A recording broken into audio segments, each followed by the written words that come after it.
Halo, Assalamualaikum warahmatullahi wabarakatuh. Ketemu lagi nih dengan saya di mata kuliah lainnya, yaitu mata kuliah dietetik penyakit infeksi dan defisiensi. Khususnya pada kali ini kita akan bahas tentang diet pada penyakit saluran cerna. Apa aja sih yang akan kita bahas? Yuk kita mulai ya. Nah, hari ini materi kita tentang diet penyakit saluran cerna. Katanya tak kenal maka tak sayang nih. Jadi kita harus kenalan dulu dengan saluran cerna. Karena kita bisa ngasih makan kalau kita tahu apa peran dari saluran cerna dan gangguannya itu seperti apa ya.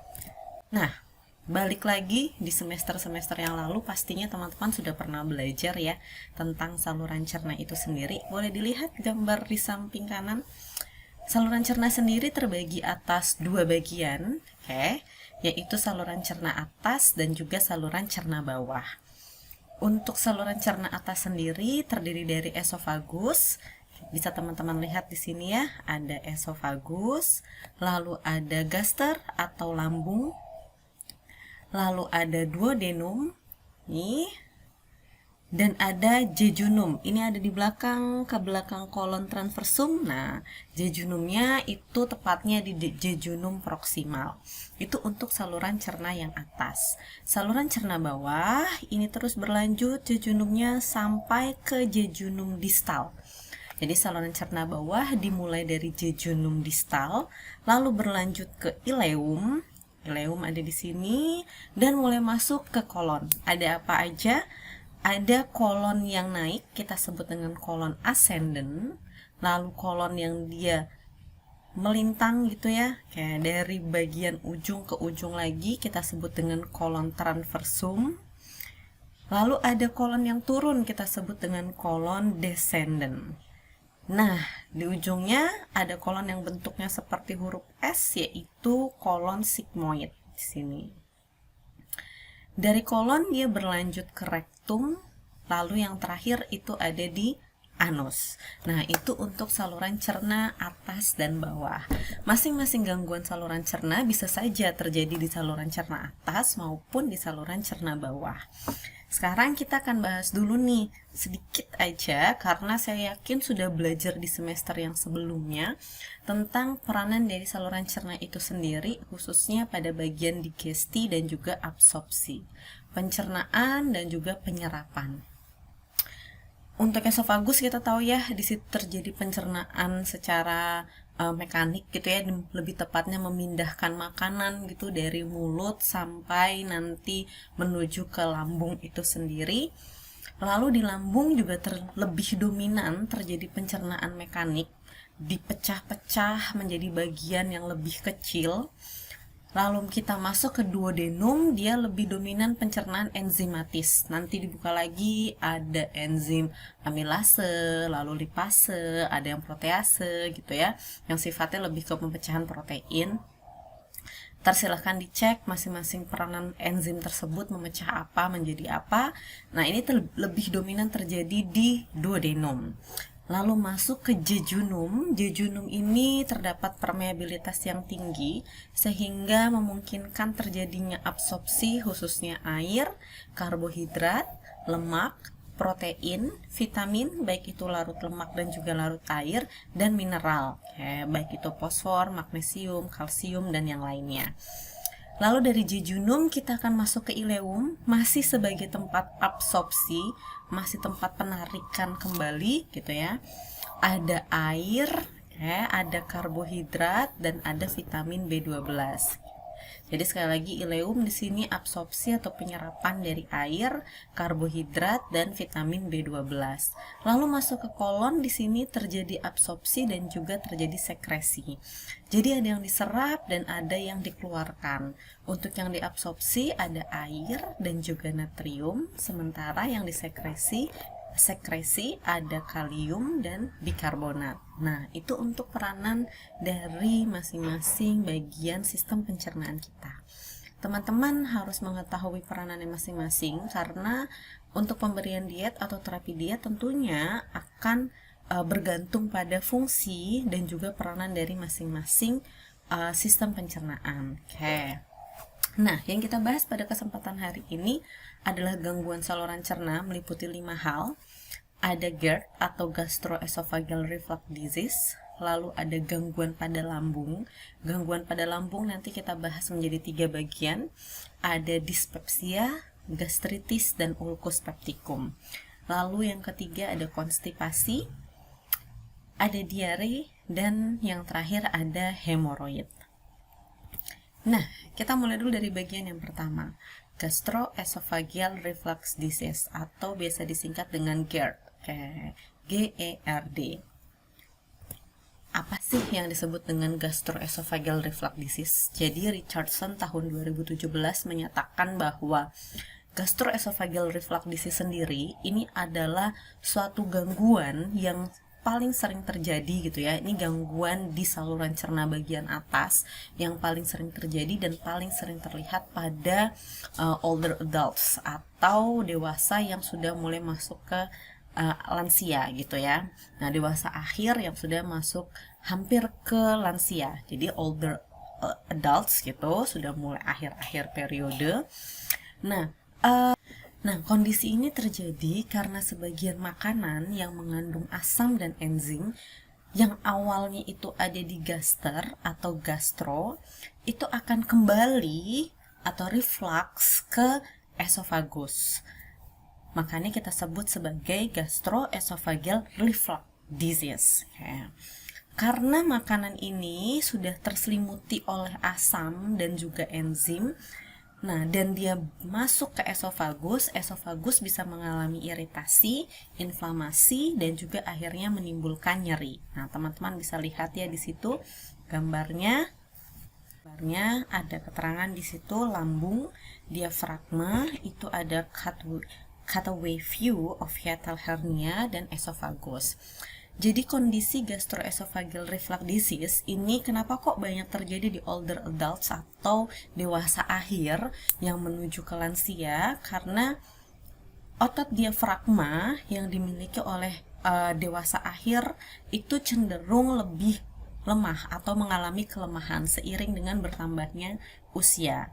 Nah, karena mengalami kelemahan, harusnya bagian atas lambung yang berada di daerah perut itu bisa tertekan atau terdesak menuju ke bagian atas rongga dada, atau tepatnya yang tadinya ada di bagian bawah, di bawahnya diafragma, di rongga perut, dia mencuat ke atas ke bagian rongga dada. Nah, hal inilah yang menyebabkan older adults atau dewasa akhir itu lebih berisiko untuk mengalami gastroesophageal reflux disease. Terlebih ketika lower esophageal sphincter atau sphincter esofagus yang bagian bawah yang menutup celah masuknya esofagus ke bagian lambung itu juga mengalami kelemahan, kondisi atau resiko gastroesophageal reflux disease itu akan semakin tinggi.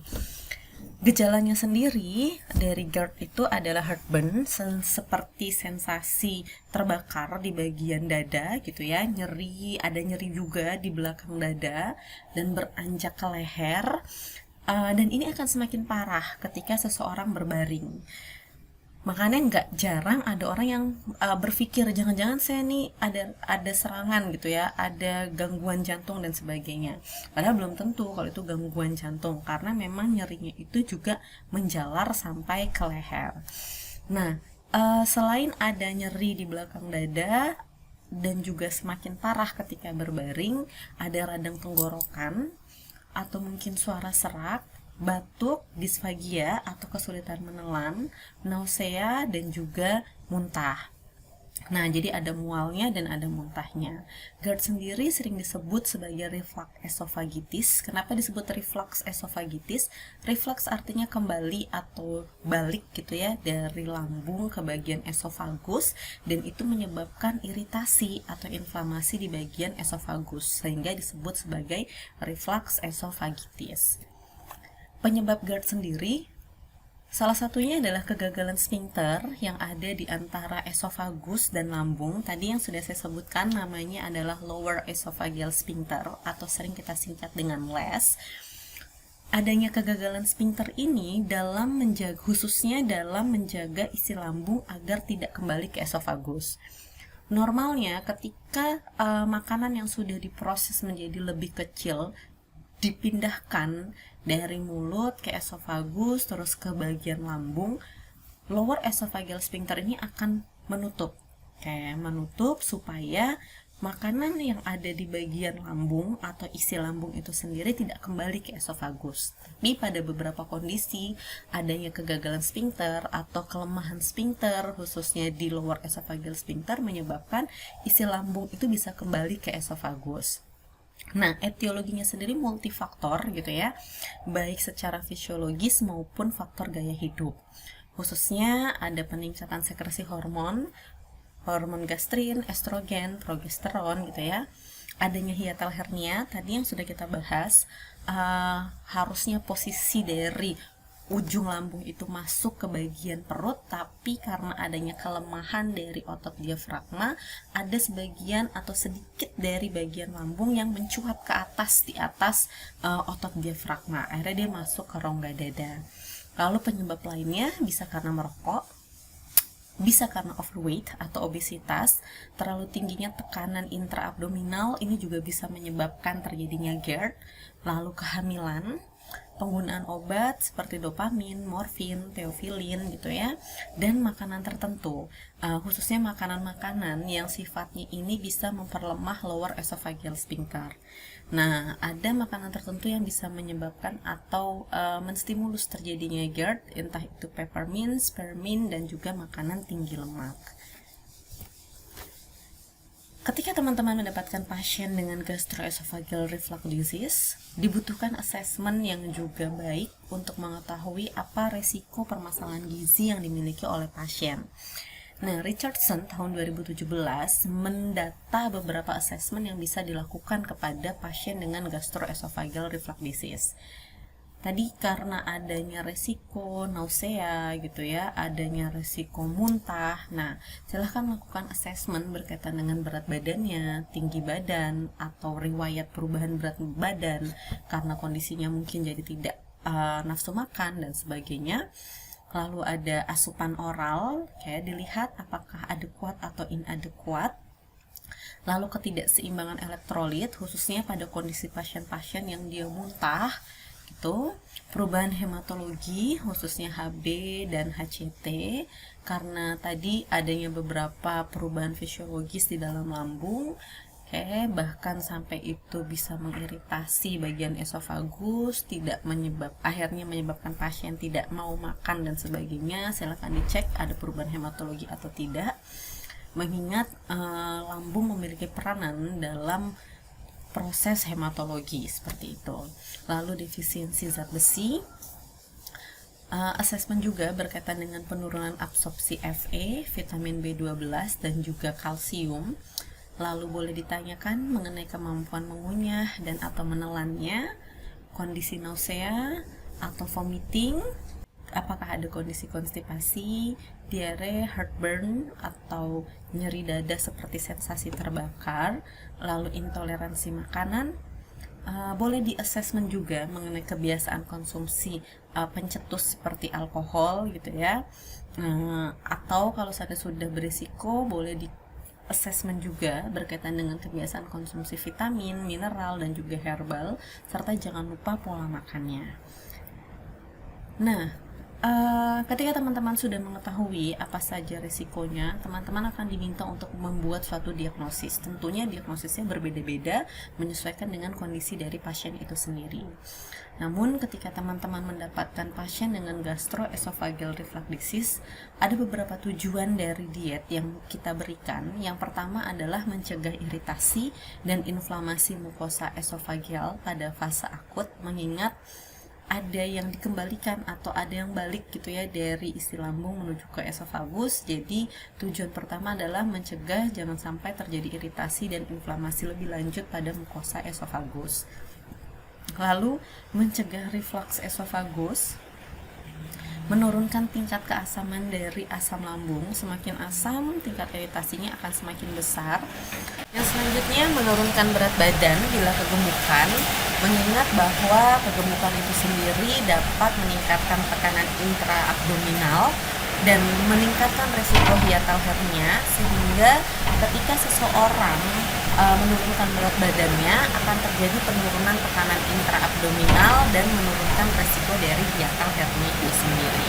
Untuk intervensi gizinya bisa kita batasi bahan makanan yang dapat meningkatkan keasaman lambung. Contohnya seperti lada, kopi baik yang caffeinated maupun yang decaffeinated, lalu alkohol, jus-jus yang sifatnya asam, makanan pedas, dan juga minuman berkarbonasi. Lalu berikan makanan dalam porsi kecil dan sering, sebab makan dalam porsi yang besar itu bisa langsung meningkatkan tekanan lambung dan akhirnya bisa meningkatkan risiko kembalinya isi lambung ke esofagus. Hindari beberapa bahan makanan yang dapat menurunkan lower esophageal sphincter seperti coklat, mint, garlic, bawang merah, alkohol, kopi, dan makanan tinggi lemak. Lalu utamakan jenis lemaknya adalah monounsaturated fatty acid dan juga polyunsaturated fatty acid dari MUFA dan juga PUFA. Utamakan bahan makanan yang dapat meningkatkan lower esophageal sphincter, khususnya bahan makanan sumber protein. Dan jika pasiennya ada kondisi overweight atau obesitas, turunkan berat badan jika memungkinkan, serta tingkatkan asupan serat dalam diet. Untuk edukasi gizinya sendiri, teman-teman bisa mengedukasi 4 hal di sini, yaitu bagaimana cara memperbaiki clearance esofagus, bagaimana menurunkan frekuensi dan juga volume reflux, bagaimana menghindari faktor pencetus lain yang bisa meningkatkan resiko dari GERD itu sendiri, dan bagaimana memanajemen kondisi psikologisnya. Nah, untuk memperbaiki clearance esofagus, terdapat 2 saran utama. Sarankan kepada pasien jangan berbaring atau tidur setelah makan. Pasien dapat tidur setelah makan paling tidak lebih dari 2-3 jam, khususnya pada malam hari ya. Jadi kalau seandainya tidurnya itu jam 10, ya kalau bisa makannya jam 7 sampai jam 8 seperti itu. Jadi 2-3 jam sebelum tidur itu sudah makan. Lalu ketika tidur dan misalkan ada suatu terasa ada serangan dan sebagainya, atau untuk menghindari serangan bisa meninggikan kepala. Saran yang kedua, menurunkan frekuensi dan juga volume reflux. Caranya supaya tidak terlalu sering dan tidak terlalu banyak volume refluxnya adalah makan dengan porsi kecil tapi sering. Lalu turunkan berat badan jika pasiennya overweight dan juga obes, serta berikan serat dalam jumlah yang cukup. Kenapa? Karena serat penting untuk mencegah konstipasi. Hati-hati, kondisi konstipasi itu bisa meningkatkan tekanan intraabdominal, dan inilah yang akan meningkatkan risiko dari reflux esophagitis. Lalu jika minum di antara waktu makan, silahkan minum secara sedikit-sedikit, jangan langsung banyak, karena ketika banyak lambung terisi penuh dengan cairan, ini juga bisa meningkatkan risiko kembalinya isi lambung kepada esofagus. Saran yang ketiga, hindari merokok dan hindari konsumsi alkohol, mengingat rokok dan alkohol adalah salah satu pencetus terjadinya gastroesophageal reflux disease. Dan saran yang keempat, manajemen stres dan juga olahraga secara rutin. Jadi selain mengelola psikologis, juga perlu olahraga secara rutin supaya kondisi psikologisnya dalam kondisi yang baik seperti itu. Nah, ini adalah rekomendasi dalam manajemen GERD spesifik terhadap gizi berdasarkan American Gastroenterological Association. Weight loss atau penurunan berat badan itu direkomendasikan pada pasien-pasien yang GERD, khususnya pada mereka yang overweight ataupun mengalami kenaikan berat badan dalam waktu tertentu. Dan kenaikan berat badan itu adalah kenaikan berat badan yang tidak mereka harapkan. Jadi misalkan makan terlalu banyak, jadi gemuk dan sebagainya. Nah, itu hati-hati, boleh kita rekomendasikan weight loss. Lalu meninggikan kepala ketika tidur dan juga mencegah pemberian makan 2-3 jam sebelum waktu tidur itu merupakan solusi ataupun penanganan tepat pada kondisi GERD. Nah, yang harus hati-hati, eliminasi secara rutin semua makanan yang bisa men-trigger reflux itu tidak direkomendasikan. Jadi jika hendak melakukan eliminasi bisa dilakukan secara pelan-pelan atau parsial. Tidak semua bahan makanan yang menyebabkan peningkatan risiko GERD langsung dieliminasi. Dan satu hal yang penting, jangan lupa memonitor pengaruh antasida pada status zat besi. Karena biasanya treatment yang diberikan itu adalah pemberian antasida, mengingat GERD itu sendiri berkaitan dengan adanya inflamasi ataupun iritasi pada esofagus karena adanya keasaman lambung. Jadi salah satunya dengan memberikan antasida diharapkan keasaman lambung bisa berkurang. Namun hati-hati, antasida yang terlalu lama diberikan ini bisa berpengaruh terhadap status zat besi. Ketika status zat besinya tidak optimal ataupun lebih rendah dari standar, suplementasi zat besi bisa menjadi pertimbangan. Selain itu, juga perlu dilakukan monitor pengaruh penghindaran dari beberapa buah atau makanan yang tinggi asam sitrus terhadap asam askorbat. Jika kadar asam askorbatnya juga di bawah referensi atau di bawah standar, suplemen asam askorbat di sini juga perlu diberikan. Nah, itu untuk GERD, dan yang selanjutnya kita akan bahas tentang gangguan pada lambung, khususnya dispepsia, gastritis, dan ulcus pepticum. Untuk gangguan pada lambung sendiri, teman-teman bisa mengeksplor lebih lanjut pada referensi yang sudah saya berikan. Tapi di sini saya hanya akan membahas 3 bagian penting, yaitu dispepsia, gastritis, dan ulcus atau ulcer. Dispepsia sendiri atau indigestion itu adalah suatu kondisi nyeri perut, ada suatu muntah, kembung, cepat kenyang, atau beberapa itu flatus gitu ya, mau buang angin terus menerus. Dan ini biasanya gangguannya terjadi di epigaster. Sementara kalau gastritis ini adalah suatu kondisi erosi ataupun inflamasi pada mukosa gaster. Nah, jadi erosinya di superficial, inflamasinya ya di superficial itu di mukosa gaster. Untuk gastritis sendiri ada 2 tipe, gastritis akut dan juga gastritis kronik. Gejalanya biasanya ada cegukan, nyeri, ulu hati, nafsu makan menjadi berkurang, mual, muntah. Pada beberapa kasus yang parah hingga menyebabkan perdarahan bisa BAB coklat dan juga muntah darah. Nah, gastritis akut dan gastritis kronis ini ditentukan juga oleh waktunya. Untuk kronik sendiri biasa terjadi ketika sudah lebih dari 3 hingga 6 bulan. Nah, gastritis akut ini masih terjadi kurang dari 3 bulan. Kondisi gastritis akut terjadi atau ditandai dengan adanya gejala nyeri dan ketidaknyamanan perut yang parah.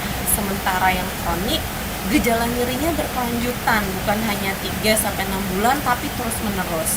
Penyebab dari gastritis sendiri itu ada banyak, bisa karena bakteri atau infeksi virus, atau autoimmune disorder, ada gangguan autoimun, ada bile reflux, reflux yang empedu, lalu ada iritasi dari obat, alkohol, atau mungkin sekresi asam lambung yang berlebihan, khususnya pada mahasiswa nih ya, yang mungkin tugasnya banyak, stres, akhirnya asam lambungnya naik, atau bisa karena muntah kronis. Lalu yang ketiga itu adalah ulcer atau ulkus. Apa yang membedakan gastritis dengan ulkus? Kalau gastritis, erosinya, inflamasinya itu terjadi di bagian mukosa gaster. Jadi dia superficial, tapi kalau ulkus, erosinya lebih dalam. Erosinya lebih dalam dan ulcerasi atau luka ini bisa sampai ke lapisan otot atau di muscularis layernya. Itu membedakan antara gastritis dengan ulkus. Kita bahas lebih detail. Kita bahas lebih detail satu persatu ya. Untuk kondisi ini sama seperti pada gastroesophageal reflux disease, adapun assessment yang bisa teman-teman lakukan meliputi assessment tinggi badan, berat badan, riwayat perubahan berat badan, asupan oral inadequat, ketidakseimbangan elektrolit, atau perubahan hematologi, HB, HCT, khususnya pada kondisi perdarahan. Teman-teman harus melihat ya bagaimana perubahan hematologinya. Apakah karena gastritis juga menyebabkan defisiensi dari zat besi berkaitan dengan penurunan absorpsi Fe, vitamin B12 dan Ca karena adanya gangguan produksi faktor intrinsik dan sebagainya. Lalu apakah ada perubahan kemampuan mengunyah dan atau menelan, perubahan gangguan gastrointestinal seperti nausea atau mungkin ada vomiting, ada kembung, ada nyeri perut. Dicek kembali apakah pasiennya ada keluhan BAB berdarah atau ada beberapa makanan yang menyebabkan intoleransi. Ketika dimakan asam lambungnya langsung naik. Boleh ditanyakan kebiasaan konsumsi alkohol, vitamin, mineral, ataupun herbal, dan juga pola makan pasien. Kita bahas dari dispepsia. Karena dispepsia ini ditandai dengan adanya kembung, nyeri perut gitu ya. Tujuannya biasanya adalah mencegah iritasi dan juga inflamasi di mukosa lambung. Jadi jangan sampai asamnya itu menyebabkan iritasi dan inflamasi gitu ya pada mukosa lambung. Lalu juga tujuannya adalah mencegah terjadinya penumpukan gas dalam abdomen. Tadi salah satu cirinya adalah flatus berlebihan, jadi buang angin terus. Nah, dimana makanan atau diet yang kita berikan bisa mencegah iritasi dan juga inflamasi di mukosa lambung, serta mencegah penumpukan gas di dalam abdomen. Terapinya jelas untuk menghindari iritasi dan inflamasi, hindari makanan yang merangsang atau memperberat gejala. Tiap orang mungkin saja akan berbeda, jadi tidak salah ketika teman-teman menanyakan kepada pasien teman-teman dan meminta kepada pasien teman-teman untuk meniteni. Meniteni itu memperhatikan, mengamati gitu ya, makanan apa saja sih yang akan merangsang dan memperberat gejala mereka. Serta hindari pula makanan yang bisa menimbulkan penumpukan gas di dalam lambung. Contoh seperti minuman berkarbonasi, sawi, kol, nangka, dan durian. Lalu anjurkan pasien untuk makan secara perlahan dan kunyah makanan dengan benar. Makan pelan-pelan, dikunyah dengan tepat.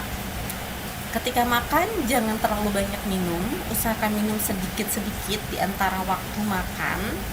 Lalu berikan makan dalam porsi yang sedikit tapi sering, serta tinggi serat atau seratnya cukup gitu ya, dan kurangi makanan yang berlemak. Pada pasien-pasien yang terjadi muntah hebat dan memang benar-benar tidak mendapatkan makanan oral, tidak bisa sama sekali konsumsi makanan oral, bisa dipertimbangkan makanan parenteral. Tentunya teman-teman butuh berkoordinasi dengan dokter penanggung jawab pasien. Hasil dari kajian teman-teman, misalkan pasien yang muntah hebat, tidak bisa masuk makanan sama sekali, jika memang status gizinya sangat rendah dan diharuskan atau mengharuskan mendapatkan makanan parenteral, silakan diskusikan dengan dokter penanggung jawabnya. Nah, untuk gastritis sendiri sama, yaitu mencegah iritasi dan inflamasi mukosa lambung gitu ya. Seperti yang kita ketahui, gastritis adalah peradangan pada lapisan lambung. Nah, kondisi ini bisa berlangsung hanya bulanan atau mungkin bisa bertahun-tahun pada gastritis kronis. Nah, bagaimana makanan yang kita berikan harus bisa mencegah iritasi dan juga inflamasi pada mukosa lambung, serta kita memberikan makanan sesuai dengan kemampuan atau daya terima lambung. Mengingat tadi ada peradangan pada lapisan lambung, ibarat suatu, kalau saya analogikan dengan tangan, kalau seandainya tangannya ini adalah tangan dengan penuh luka, ketika teman-teman bermain atau meremas-remas sesuatu akan berbeda. Tangan normal dengan tangan yang luka, pasti di tangan yang luka kemampuan meremasnya akan lebih kecil dibandingkan tangan yang tidak luka. Sama halnya seperti lambung yang terluka atau mengalami gastritis itu juga mungkin saja bentuk makanannya akan berbeda tergantung kemampuan makan dari masing-masing pasien, sehingga teman-teman wajib memberikan makanan sesuai dengan kemampuan atau daya terima lambung. Nah, terapi dietnya kita bagi berdasarkan jenisnya, ada gastritis akut dan ada gastritis kronis. Diet yang diberikan adalah diet lambung. Yang jelas, hindari makanan yang merangsang atau memperberat gejala. Sekali lagi, tiap-tiap orang akan memiliki kategori atau jenis-jenis makanan yang merangsang atau memperberat gejala yang berbeda. Namun, yang jelas kopi dan alkohol itu adalah salah satu jenis makanan dan minuman yang bisa memperberat gejala. Jadi wajib menghindari makanan atau minuman tersebut. Lalu, berikan porsi makan sedikit tapi sering, serta hindari pengolahan yang dilakukan dengan cara digoreng, atau dengan kata lain, utamakan makanan yang low fat. Pengolahannya diubah, perhatikan juga tentang kebutuhan lemaknya. Kebutuhan lemak tetap dalam kondisi normal 25%, tapi tekniknya yang berbeda. Kalau yang awalnya mungkin lebih suka digoreng, anjurkan pada pasien-pasien dengan gastritis pengolahannya bisa divariasikan dengan diungkep, direbus, dikukus dan sebagainya. Teman-teman dapat memberikan persentase lemaknya 20 hingga 25% sesuai dengan toleransi pasien, modifikasi pengolahan dan modifikasi pemilihan bahan makanan. Nah, jika terjadi perdarahan dan muntah hebat, berdarah dan juga muntah hebat gitu ya, istirahatkan lambung 24-48 jam.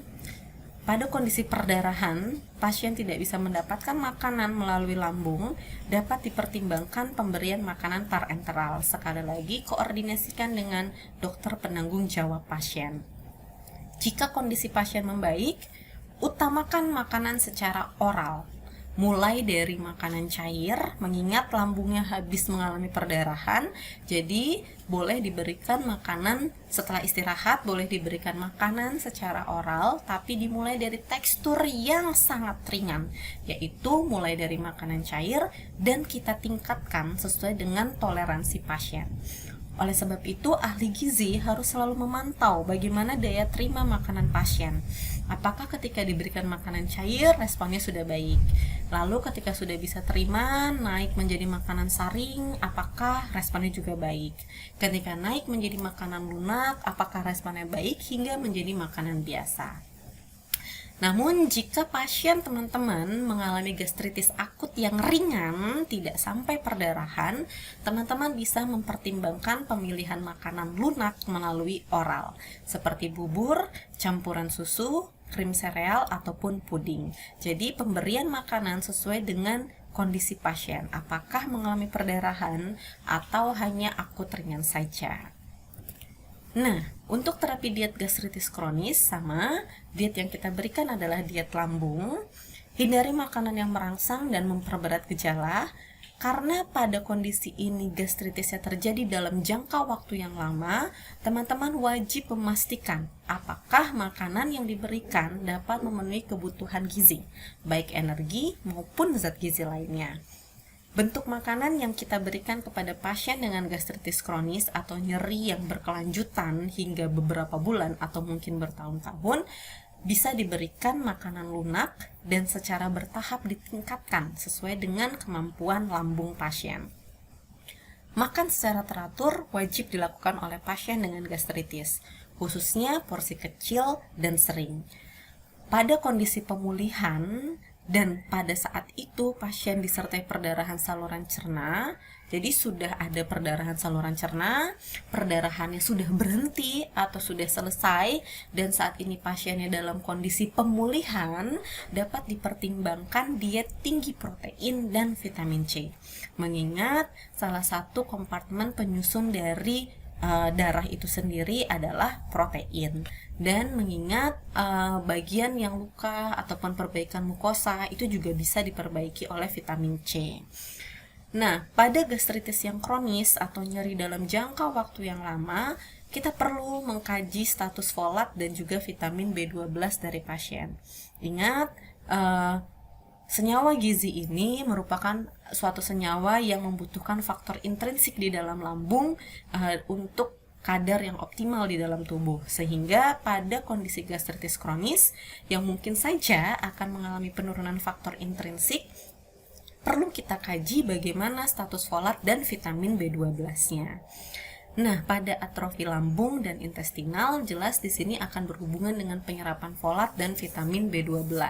Jadi, kajian mengenai status folat dan vitamin B12 dalam tubuh pasien yang mengalami gastritis kronis ini merupakan salah satu asesmen yang penting dilakukan pada pasien gastritis. Yang selanjutnya adalah peptic ulcer. Boleh lihat dulu ke sebelah kanan, teman-teman bisa lihat di situ ya. Untuk lambung sendiri dan duodenum, ketika ada suatu luka di dalam lambung, dan lukanya ini sampai ke bagian muscularis layer atau bagian ototnya, muskularnya, dan hingga bagian yang dalam, dan itu terjadi pada gaster, kita akan sebut dia dengan gastric ulcer, atau ulcer atau ulkus pada lambung. Namun ketika terjadi ulcer atau luka pada bagian duodenum atau duodenal, kita akan sebut dia dengan duodenal ulcer atau ulcer pada duodenum atau ulkus pada duodenum. Ketika seseorang mengalami kedua kondisi tersebut, baik ulcer di gaster maupun ulcer di duodenum, kedua tipe ini kita sebut dengan peptic ulcer atau sering disebut dengan ulkus pepticum. Nah, ulkus pepticum sendiri asimptomatik, terkadang tidak bergejala atau gejalanya similar atau sama dengan gastritis ataupun dispepsia. Hal ini terjadi karena adanya erosi dari mukosa lanjut ke submukosa, bahkan bisa sampai ke bagian muskulus ataupun otot itu sendiri yang ada di lambung maupun di duodenum. Yang menyebabkan terjadinya ulcer atau ulkus bisa karena sekresi asam yang berlebihan atau adanya kerusakan pembatas mukosa saluran cerna. Akhirnya hal inilah yang menyebabkan terbentuknya luka atau tukak atau ulkus atau ulcer. Faktor utama dari peptic ulcer atau ulkus pepticum, 92% kasus dari duodenal ulcer atau ulkus duodenum dan 70% kasus dari ulkus gaster atau gastric ulcer terjadi karena adanya infeksi Helicobacter pylori. Faktor lain dari ulkus pepticum bisa karena merokok, penggunaan teratur dari obat-obatan antiinflamasi non-steroid seperti aspirin, ada stres emosional, kurang istirahat, dan juga genetik.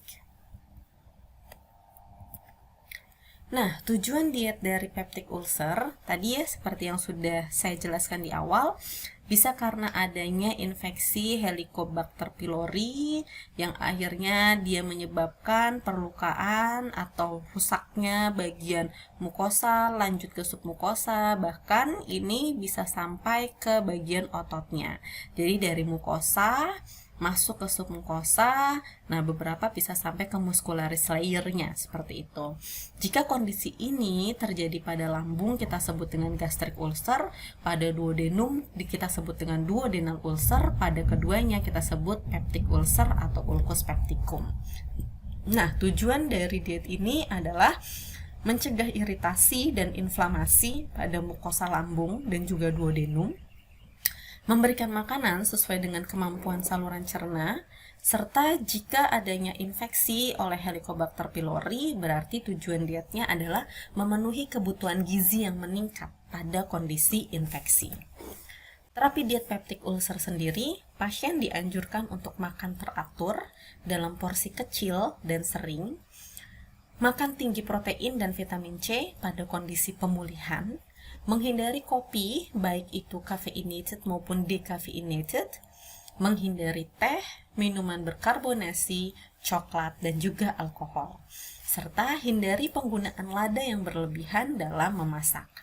Hindari pula bahan makanan yang bersifat asam, lalu berikan serat cukup hingga ditingkatkan untuk mencegah kekambuhan tukak. Tapi note-nya, ketika terjadi serangan, teman-teman jangan berikan serat tinggi. Tapi pada kondisi ini berikan serat yang rendah dulu, karena sekali lagi lambungnya ataupun duodenumnya sedang terlukai. Kalau diberikan makanan yang tinggi serat, otomatis lambung dan duodenum akan bekerja lebih berat. Jadi pemberian serat cukup hingga tinggi untuk dapat diberikan pada kondisi tidak sedang serangan untuk mencegah kekambuhan tukak. Serta hindari pemberian makanan dalam jumlah yang besar dan juga hindari pemberian makanan sebelum tidur. Nah, ada beberapa kontroversi di sini khususnya untuk meal frekuensi atau frekuensi makan. Frekuensi makan kecil tapi sering ini juga masih kontroversi pada peptic ulcer. Karena Frequent meals atau makan yang sering bisa meningkatkan kenyamanan, tapi beberapa studi juga menyebutkan mungkin saja meningkatkan output acid. Jadi teman-teman perlu melakukan kajian atau evaluasi kepada pasien-pasien dengan ulkus peptikum. Apakah pasien masih mengalami nyeri perut? Apakah pasien masih mengalami nyeri di sekitar ulu hati dan sebagainya? Ini adalah nutritional care in peptic ulcer berdasarkan ABCD Artbrust-Schirdick tahun 2014. Recommended nutrient atau zat gizi yang direkomendasikan mungkin saja berbeda pada kondisi fase akut sedang serangan dan pada kondisi recovery atau pemulihan. Pada kondisi pemulihan atau recovery phase itu dibutuhkan lebih tinggi protein dan juga beberapa mikronutrien. Kenapa lebih tinggi protein? Pada beberapa kasus adanya luka, adanya ulkus, perlu ditambahkan protein sebagai zat gizi untuk faktor pemulihan dan juga penyembuhan.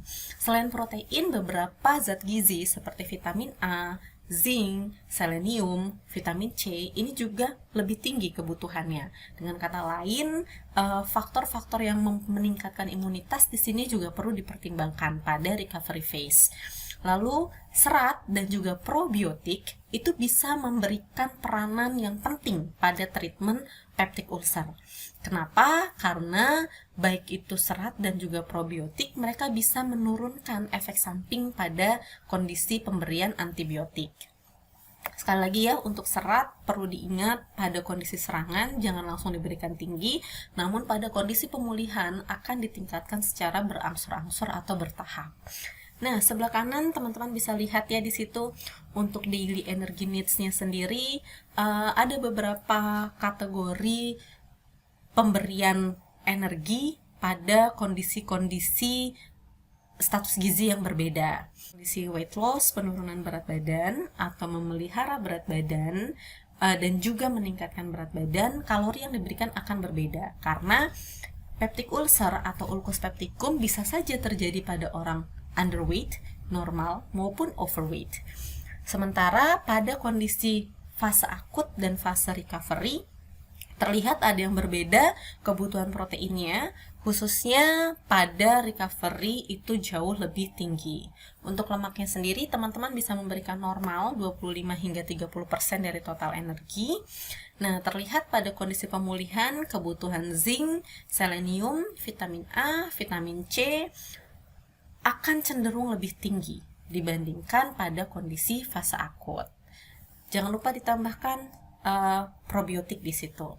Nah, untuk fase akut dan fase recovery, anjuran pemberian seratnya 20 hingga 30, namun pada fase akut lebih dominan dipilih angka yang lebih rendah, sementara pada fase recovery kita akan meningkatkan secara bertahap pada anjuran di 30 gram per hari. Ini adalah makanan-makanan yang dianjurkan, yang seharusnya dikonsumsi tapi harus diperhatikan, dan makanan yang sebaiknya dihindari. Jadi yang dianjurkan, yang masih boleh tapi dengan catatan gitu ya, dan makanan yang harus dihindari. Untuk makanan sendiri yang harus dihindari adalah makanan-makanan fried foods atau yang digoreng. Sekali lagi kita utamakan makanan-makanan yang memang dia itu lebih dominan pengolahannya diungkep, direbus gitu ya, dikukus. Lalu juga hindari penggunaan buah ataupun makanan yang terlalu tinggi sitrusnya seperti lemon. Batasi juga makanan-makanan yang dia terlalu banyak ladanya. Beberapa referensi juga menghindari pemberian coklat, teh, khususnya teh hitam atau teh yang terlalu kental, kopi, dan juga minuman berkarbonasi. Nah, lebih detailnya bisa teman-teman baca sendiri ya untuk makanan yang dianjurkan, dibatasi, dan juga dihindari. Kita masuk ke part yang selanjutnya, yaitu konstipasi. Apa sih konstipasi? Pastinya udah pada tahu lah ya. Konstipasi adalah buang air besar yang susah, kurang dari 3 kali dalam seminggu, sehingga terlihat daerah sekitar perut lebih tegang, kembung, dan ada ketidaknyamanan. Nah, seperti yang kita ketahui, usus itu berkontraksi untuk mendorong sisa makanan. Usus besar sendiri itu akan menyerap air dan juga campuran garam. Pada kondisi konstipasi, air bisa diserap lebih banyak sehingga pergerakan sisa makanan berpindah sangat pelan. Ketika sangat pelan, tinja menjadi keras dan akhirnya susah dibuang. Kenapa sih hal ini bisa terjadi? Hal ini bisa terjadi karena kurangnya asupan cairan, kurangnya konsumsi serat, atau konsumsi serat terlalu tinggi tapi tidak diimbangi dengan cairan. Ada yang bertanya, Bu, saya udah makan sayur dan buah terus loh. Bahkan saya menghindari makan makanan yang tinggi karbohidrat. Pokoknya saya diet, saya lebih ke diet sayur dan buah. Tapi kok saya malah konstipasi ya? Padahal katanya sayur dan buah atau serat itu bisa mencegah terjadi konstipasi. Hati-hati, kalau seratnya diberikan tinggi, tapi airnya tidak cukup, sama saja. Massa dari fesesnya banyak, jumlahnya banyak, tapi airnya sedikit. Karena airnya sedikit, fesesnya atau tinjanya itu menjadi keras. Akhirnya susah untuk dibuang dan konstipasi. Jadi sekali lagi, asupan cairan dan serat itu harus seimbang. Lalu penyebab lainnya, menunda buang air besar. Kalau sudah ada panggilan alam, jangan lupa langsung mendatangi panggilan tersebut. Jadi jangan ditunda-tunda ya. Lalu usia, semakin tinggi usia, motilitas dari otot-otot itu akan lebih turun. Nah, sehingga proses untuk memindahkan si tinja ini akan berjalan lebih lambat. Akhirnya dia lebih berisiko untuk konstipasi. Lalu aktivitas fisik kurang, kerjaannya cuma mager gitu ya, tidur, makan, tapi kurang nih geraknya, itu juga bisa menjadi faktor resiko dari konstipasi. Depresi dan juga kehamilan itu juga bisa menjadi faktor penyebab dari konstipasi. Nah, untuk tujuan diet konstipasi, yang pertama itu adalah mempermudah proses defekasi, tentunya ya melalui asupan serat. Lalu yang kedua, meningkatkan volume dari feses dan juga konsistensi feses. Yang ketiga, menurunkan tekanan intraabdomen, karena kalau konstipasi pasti mengejan. Ketika mengejan, tekanan di intraabdomen itu akan lebih tinggi. Serta yang keempat, mencegah timbulnya infeksi. Karena sisa-sisa makanan itu bisa potensial menjadi sumber infeksi.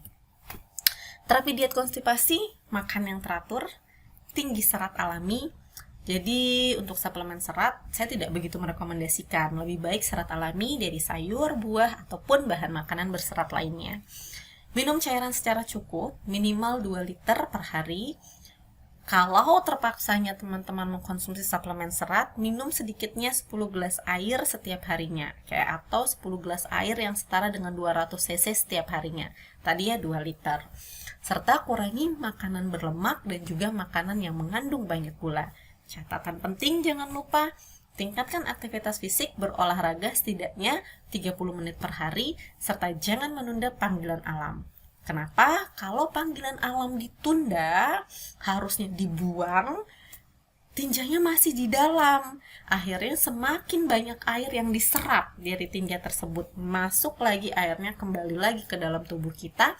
Air yang ada di tinja menjadi lebih sedikit. Kalau air yang ada di tinja atau di feses lebih sedikit, akhirnya fesesnya atau tinjanya menjadi lebih keras. Jadi sekali lagi, jangan menunda panggilan alam. Yang selanjutnya adalah diare. Beda dengan konstipasi, diare ini adalah buang air besar lunak atau cair lebih dari 3 kali dalam 24 jam. Pada kondisi diare, biasanya disertai dengan kehilangan cairan dan elektrolit, terutama natrium dan juga kalium. Nah, di diare, transit time-nya lebih cepat. Apa sih transit time? Jadi proses untuk dia berada di bagian kolon itu lebih cepat. Baru masuk kolon, buang. Baru masuk kolon, buang. Nah, harusnya ketika di kolon, itu absorpsi cairan dari feses itu bisa, cairan yang ada di feses bisa ditarik. Tapi karena transit time-nya lebih cepat, cairan yang ada di feses itu nggak bisa ditarik. Akhirnya absorpsi cairannya lebih rendah, dan sekresi cairannya lebih tinggi karena cairannya dibuang bersama dengan si feses tersebut. Makanya pada orang-orang yang diare itu lebih berisiko untuk mengalami dehidrasi. Penyebab dari diare itu sendiri bisa karena infeksi bakteri, baik itu Campylobacter, Salmonella, Shigella, Escherichia coli, atau infeksi virus, rotavirus, Norwalk virus, cytomegalovirus, herpes simplex virus, ataupun virus hepatitis. Dan bisa karena intoleransi makanan, intoleransi laktosa, intoleransi gluten, dan sebagainya. Dan bisa juga karena pengobatan, khususnya pemberian antibiotik dalam jangka waktu yang lama, yang akhirnya bakteri saluran cernanya tidak bisa berkompetisi dengan. Nah, tujuan diet diare nanti bisa dieksplor lebih lanjut ya di link yang saya berikan. Tujuan utama dari diare itu sendiri adalah bagaimana kita bisa meminimal efek samping dari diare terhadap perubahan status gizi. Khususnya, bagaimana kita mengganti kembali atau mengembalikan gitu ya, rehidrasi kepada pasien tersebut. Jadi cairan yang hilang itu kita gantikan, elektrolit yang hilang kita gantikan. Jadi ada proses rehydration di situ.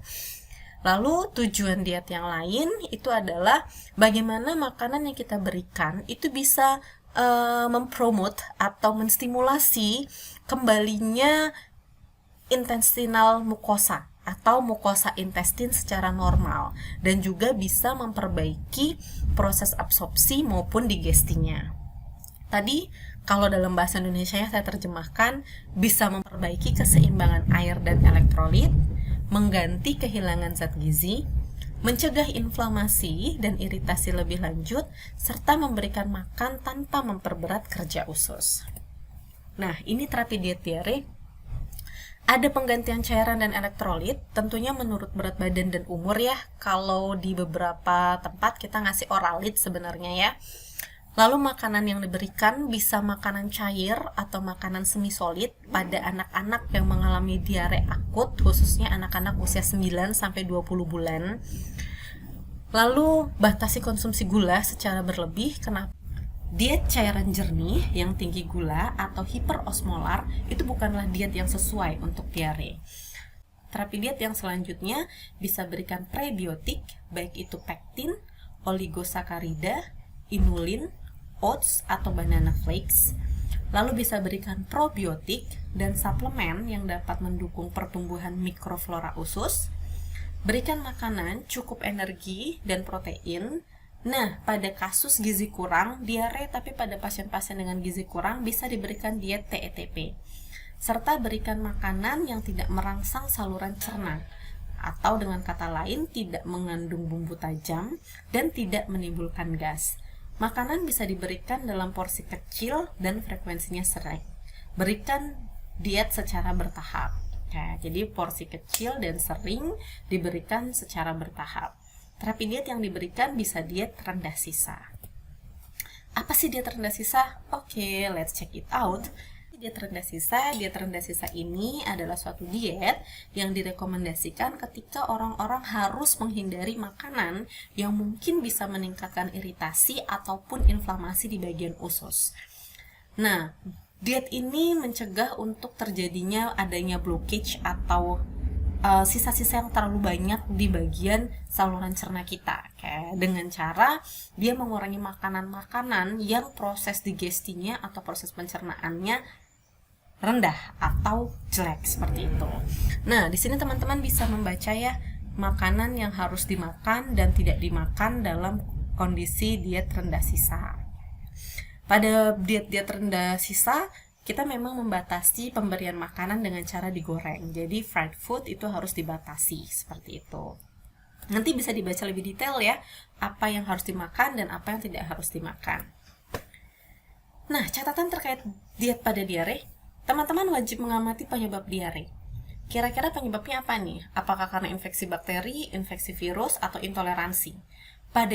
Kalau seandainya pasiennya itu intoleransi, dilihat intoleransi apa. Kalau dia intoleransi laktosa, ya berarti berikan formula atau produk yang bebas laktosa atau rendah laktosa.